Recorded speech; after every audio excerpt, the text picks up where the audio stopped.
Hi, this is the Tiger Wolf 55.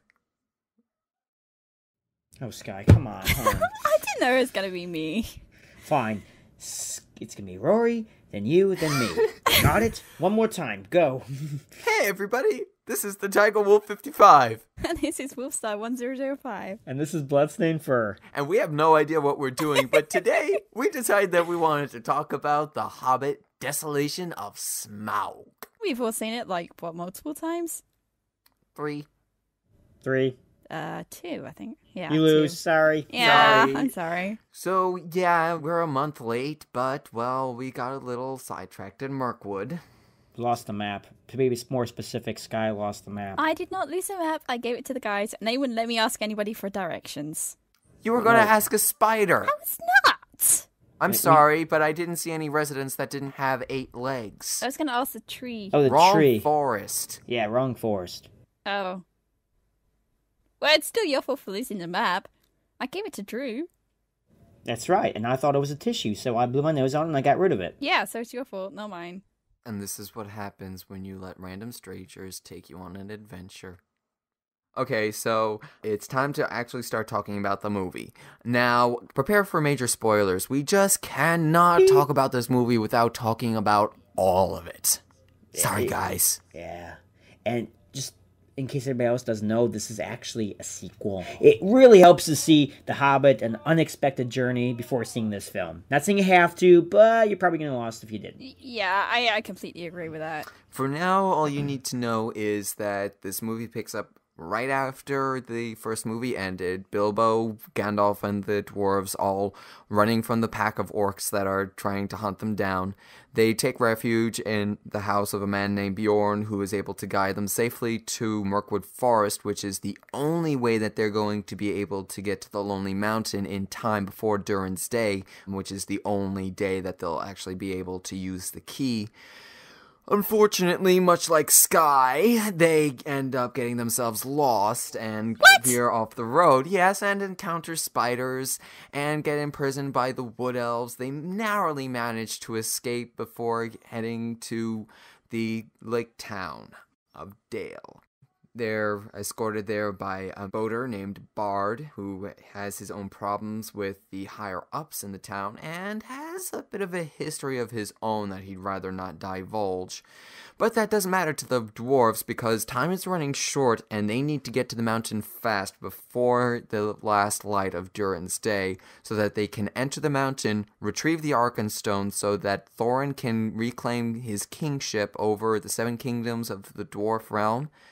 But of course, there's a fire-breathing dragon to deal with down below. They seem to forget that.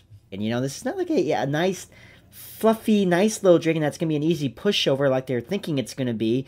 It's going to be a little more challenging than that. Well, they do kind of allude to the fact that in the prologue, Thorin is actually going to try and get the Arkenstone from the dragon's lair. Not so much to try and get the dragon's hoard and kill the dragon with just 13 dwarves. He's actually going to try and retrieve the Arkenstone first so that he can gain the authority of the other dwarf kingdoms so that he can rally them all together and attack the dragon later on in force.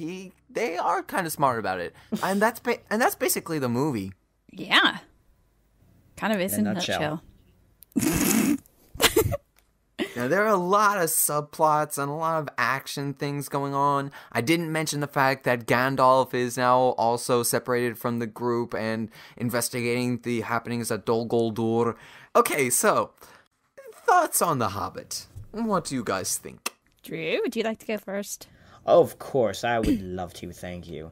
Talk about things besides the dragon? Fine, yes. I will talk about what's good about the film overall. Now, there was an awful lot of hype about this film building up to it. I mean, this was a very highly anticipated film. I mean, An Unexpected Journey was the one that kind of brought people back to Middle-earth, and they're thinking, wow, we almost forgot how awesome and fun, these films can be, and now we're back into it, and now it's like we're past our introductions, now we get into the really hardcore fun stuff that we love about this type of story.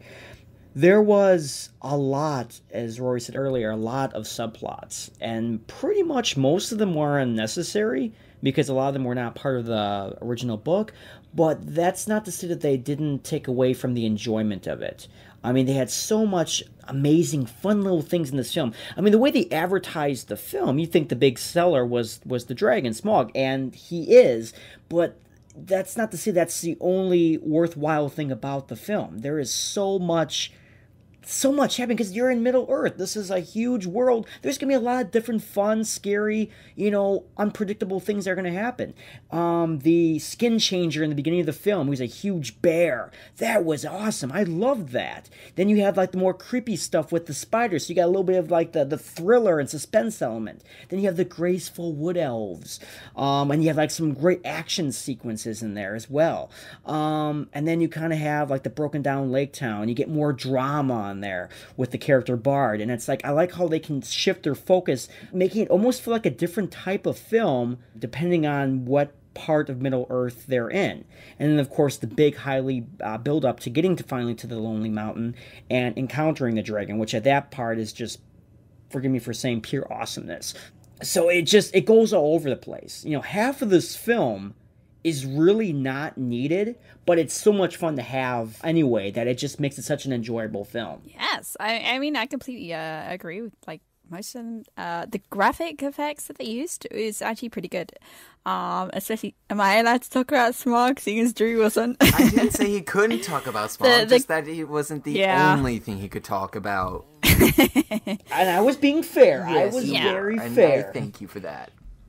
Because admittedly, going into the film, I was thinking that was going to be the thing I loved the most, and it was, because I love dragons. But I will say there were plenty of other things that I was thinking about after leaving the theater, the 3 times that I saw it. There was always something new about the film that I would leave, taking away from it, thinking, you know what, that scene was really cool. I really like what they did with these characters. I really liked this whole segment here. It wasn't like some movies where they rely heavily on just that one aspect to sell the film. I mean, That's what they advertised it with, and obviously his name is in the title.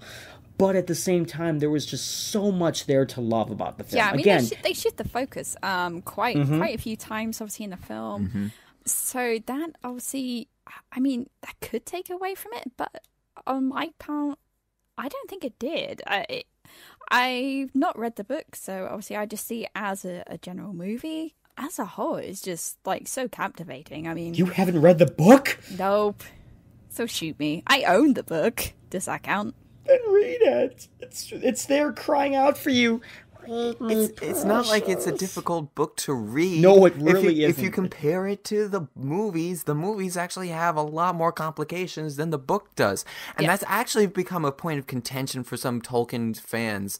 The fact that it deviates so far from the book. This movie is, out of all of Peter Jackson's adaptations of Tolkien's work so far, this one is the most far removed from But it that's all. because they had to pad it out to make it into 3 movies. Whereas over here, Lord of the Rings, they were able to have a lot more scope for what they can use and all that sort of stuff. Whereas obviously with The Hobbit, we all know it's just one book. I mean, I know that much. And to split it into 3 films, obviously they're going to pad it out. I mean, they brought back Legolas. It's like, he's not in the book, right? No, he's not. No, he's not. He's first introduced in the Council of Elrond in the Fellowship of the Ring. Speaking as someone who has read the books and has a very good knowledge about them, I honestly think that a lot of the changes that they made were, for the most part, fine. I have no problem with adding Legolas in. I mean, he was technically around for the events of The Hobbit. Tolkien just hadn't written him in yet. I mean, what I kind of enjoyed as well is like the Desolation of Smaug kind of rounds up a few things to do with Lord of the Rings. Obviously, that a non-knowledgeable person of the books could throw together. I mean, the bit where Gandalf is going up against Sauron, the necromancer. Yeah, we did see spoilers. We did see spoilers, so it's okay. We did. Yes, I know. The fact that he's actually a person in the it's not quite an eye, and you kind of just, I mean, the graphic effects of that was pretty good. Oh, I love the sequence at Dol Guldur. Yeah, that was pretty epic. I mean, you just have him like he destroys his staff. Yeah, it's just who does kind that? of broken to pieces. It actually reminds me of a part in a game called Alan Wake, but that's it. This isn't about no, games. But you bring up a good point. Is it feels like to me the film almost feels like it's made for people of this generation. This was the first film that I watched in the series, including The Lord of the Rings, that feels like, even though it takes place in the fantasy land in Middle Earth, it's made in that kind of 21st century kind of style. It's not like made too fantasy. That's the thing that I kind of really liked. It had like a really realistic point of view to it, whereas Lord of the Rings was a little bit more out there. I actually feel more the exact opposite, where Lord of the Rings feels more dramatic, and I hate using the word realistic with any kind of cinema, but it does kind of feel more hardcore, whereas The Hobbit just feels more playful and fun with what it's doing. It's like, we're not going to take this as seriously, we're just going to have fun with it. This is an adventure, this is a quest, this is not something that's meant to be very, like, emotionally draining the way I felt Lord of the Rings was. Although I love Lord of the Rings, The Hobbit is much easier for someone to get into, I thought, because it's just much more fun to watch. Yeah, I definitely enjoyed. I've enjoyed both the Hobbits more than Lord of the Rings. I have to agree with Drew regarding the more playful, fantastic elements, but I don't think that The Hobbit personally is better than The Lord of the Rings. I think that it comes down to a matter of opinion. The Lord of the Rings is more dramatic. It is more emotionally draining because it asks you to get much more invested because the stakes are a lot higher. Oh, yeah. With The Hobbit, it's just a fun adventure story following the wonderful character of Bilbo Baggins, played by Martin Freeman, and oh my gosh, I love every single scene with that man. Every single time that the movie focuses on Bilbo, it is the British golden. people get a point because he's obviously a British actor? Yes. Well done. Yay! He does. People would think that that Smaug would be like the standout scene stealer in this film, and he is to an extent. But I would think Martin Freeman is just as, if not more, memorable with his little things that he does, his little quirks that he does throughout the film. I think it's because you've seen the character sort of develop, and like you see the bit where he's talking to Gandalf before they enter Mirkwood, and he's like all sort of scruffy and like grainy dirty and stuff, and he's like, I found my courage, you know what I mean? I was just like, well, it's definitive proof right there that. And but talking about Bilbo, what I love the most about him in this is the fact that he really essentially is the hero in this film. He saves the dwarves from the spiders with the use of the ring. I mean, obviously, it's the use of the powerful ring that gives him the advantage in all of these heroic moments. But still, it's the fact that he's able to use it for good purposes is what makes it good for the moment. Like so he saves everybody from the spiders. He saves everyone from the elves. He figures out the riddle, the last moonlight, to find the keyhole to get into the Lonely Mountain. He takes on Smaug, even tries to talk Smaug out of going to Lake Town at the very end. Again, we said it was spoilers, but it's just this guy has got an awful lot of courage, and it's what makes his character so well drawn out and so well rounded. Surprising the courage of hobbits. Very well done. And what I'm sorry, I had to quote that right there. Yes. And two things that I really liked about this movie. One, they kept the characterization of Bilbo pretty spot on in that by the point in this movie in Mirkwood, he had grown to the point where he was willing to take on the spiders and save the dwarves. And not only that, but by that point, the respect of the dwarves towards Bilbo had grown to the point where they were not so surprised anymore when Bilbo was able to stand up like that. In fact, they had actually come to depend on him. And you see that while they're in Thranduil's halls, and Thorin remarks after Balin had said that a deal with Thranduil had been their only hope, that no, there is another hope, one. meaning Bilbo, of course, because obviously they've come to think that he's very resourceful, very creative, and of course, and when he finds a way out in the barrows, Thorin's the first one to say, do as he says, because he knows he's got a plan. That scene is just the setup for that scene, and then just the choreography of all the barrels and stuff. That is just I don't know. It's a really good pivot for the film because it's like comes midway, pretty much midway, right? Yep.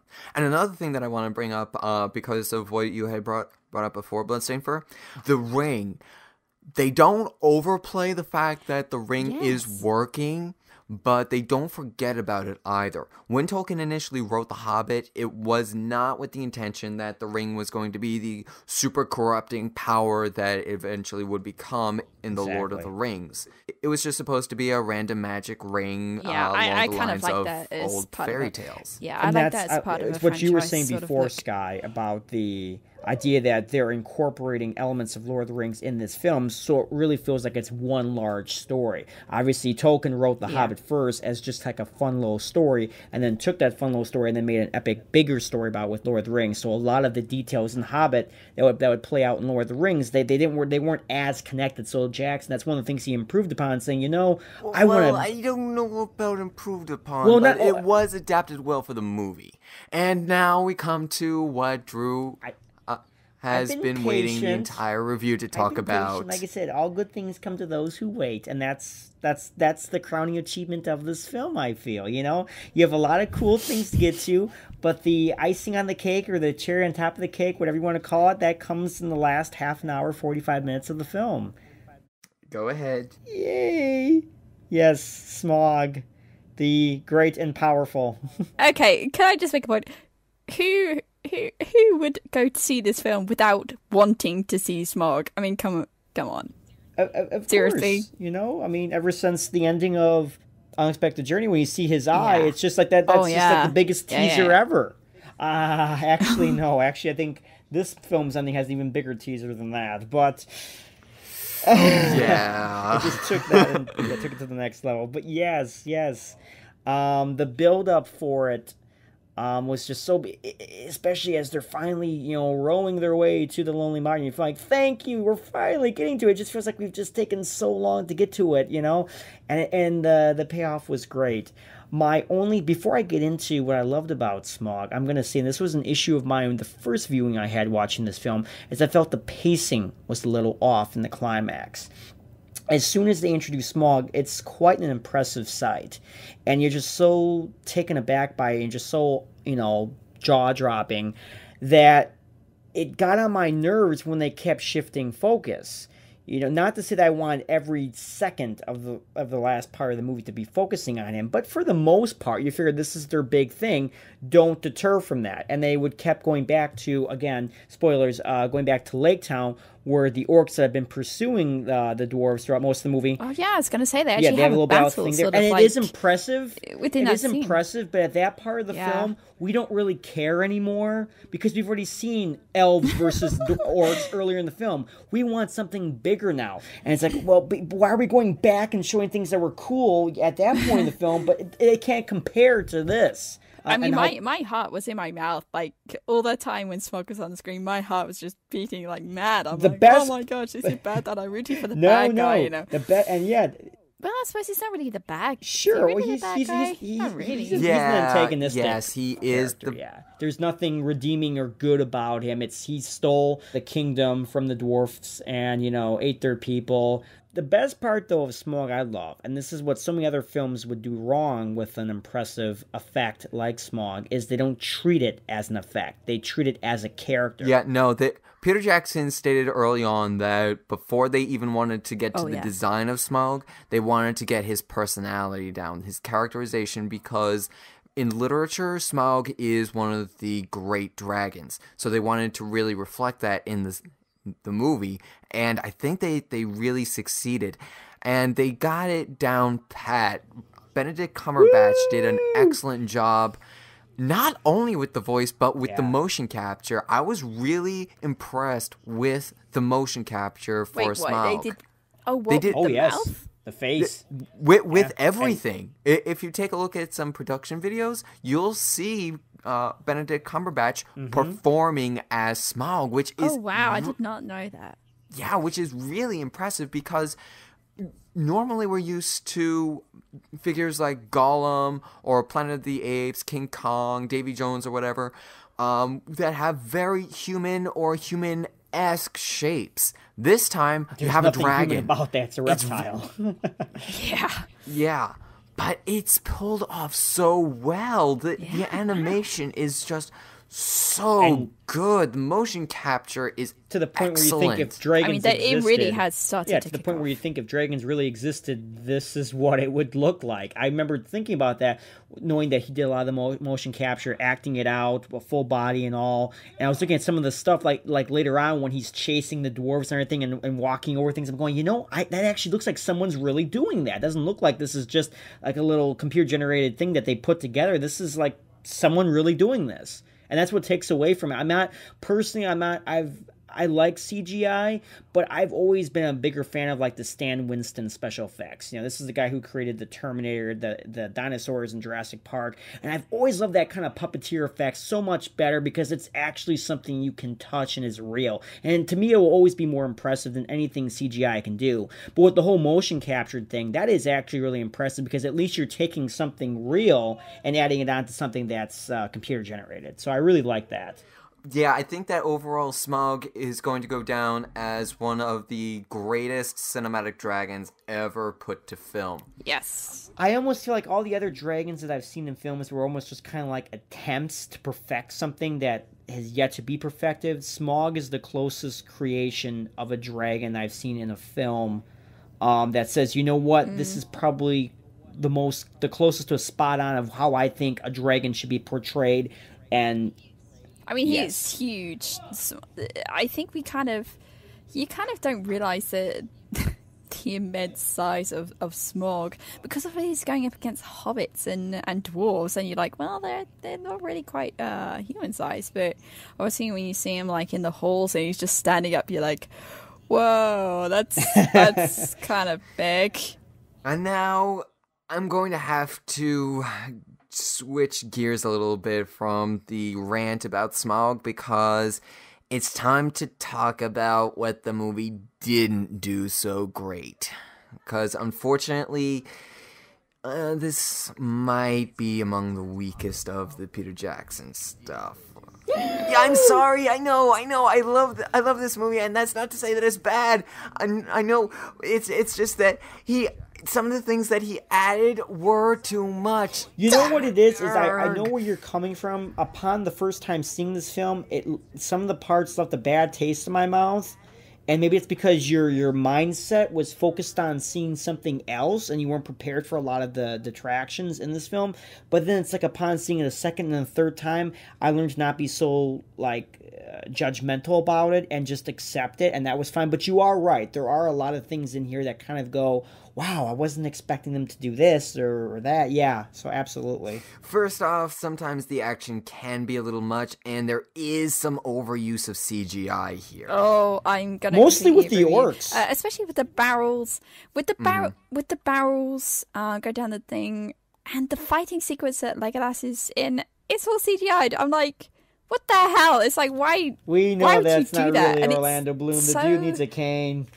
Sorry, Orlando. And it's not like, Little Tuna anymore. And it's like, it's so crudely done as well. It's like, you're not even trying. I mean, the animation is spot on, but I'm kind of grown used to that with action sequences and films in general. I've kind of grown used to it. Doesn't mean I like it. It just means that I've grown accustomed to it.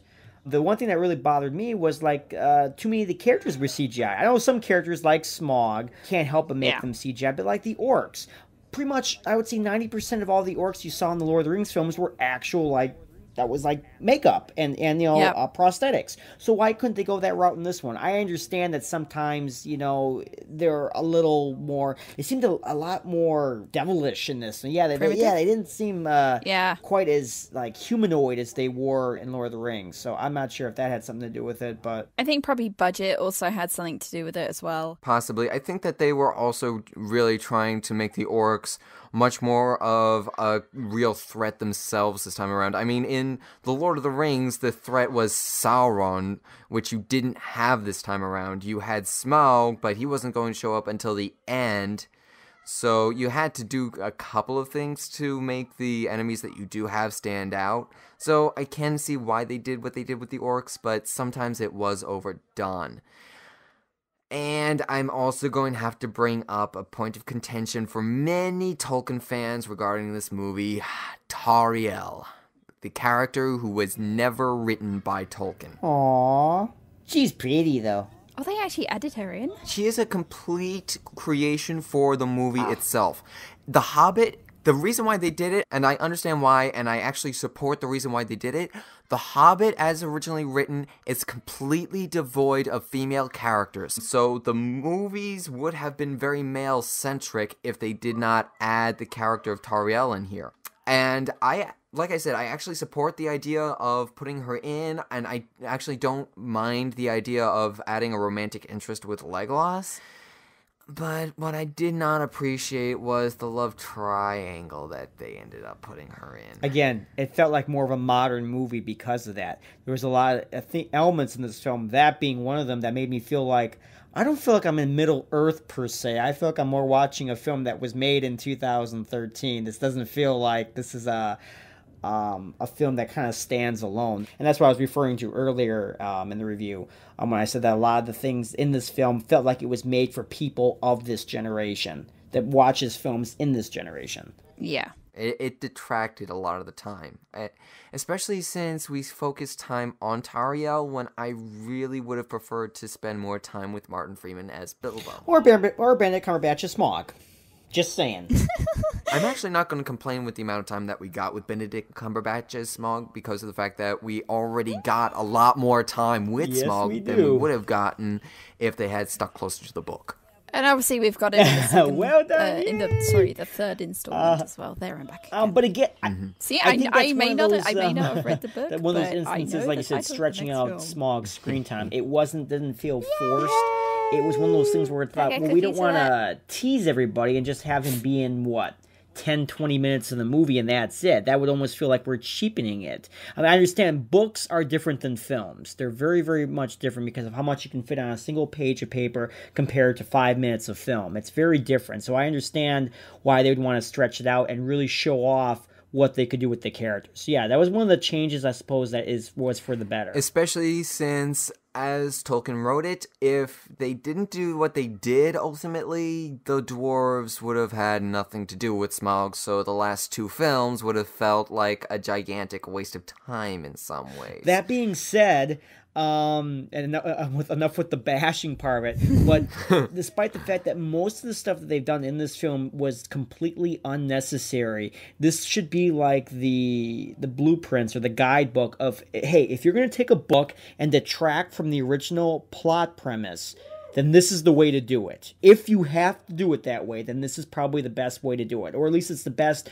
version of that I've seen, where people say this is very different from the book, but they didn't seem to terribly mind it overall, the way they would with, say, some of the Harry Potter adaptations.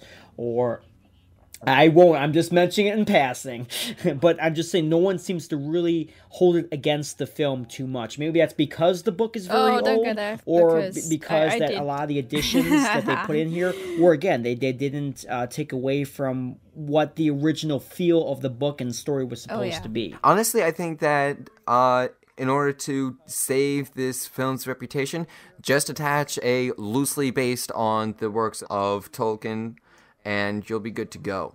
Because it is loosely based on it, but it's an excellent adaptation, in my opinion. As a movie, it stands up tall. 9 out of 10. Woo! Even though it's got really short people in it. Hey! I'm a really short people. But yes, I agree with Rory. I think I would give this one a solid 9 gold coins out of 10. I'm with you guys too. Well, I think that's it. There's really nothing else that we can talk about this film, really, at this point. So... No? How should we end this? You could sing. You could, but no. No, come on. The ending song is awesome. And there's another point I quite like the soundtrack. That's another part, real quick, another part I mentioned about how the film feels very modernized. You have a very popular singer of today, Ed Sheeran, who a lot of the teenagers can relate to because I know he's very popular with a lot of them, and you take him and he sings the end credit song. Again, it feels very modernized. Not in a bad way. It just it feels very different in that sense. It does sound like it would be a negative, but it actually fits very well with it's with just the movie. something to point out. It's actually not a criticism at all. It's just something that you notice. Yep. But we're not going to sing because we're not Ed Sheeran, unfortunately. So yes, we all see fire and we're all going to burn together. Yay! So until next year when we go there and back again. I guess just have a good one, everybody. Yeah. Go see this movie while it's still in theaters, and make sure that you check it out when it comes out. Thanks for watching, everyone. Take care. Thank you. Bye. Bye.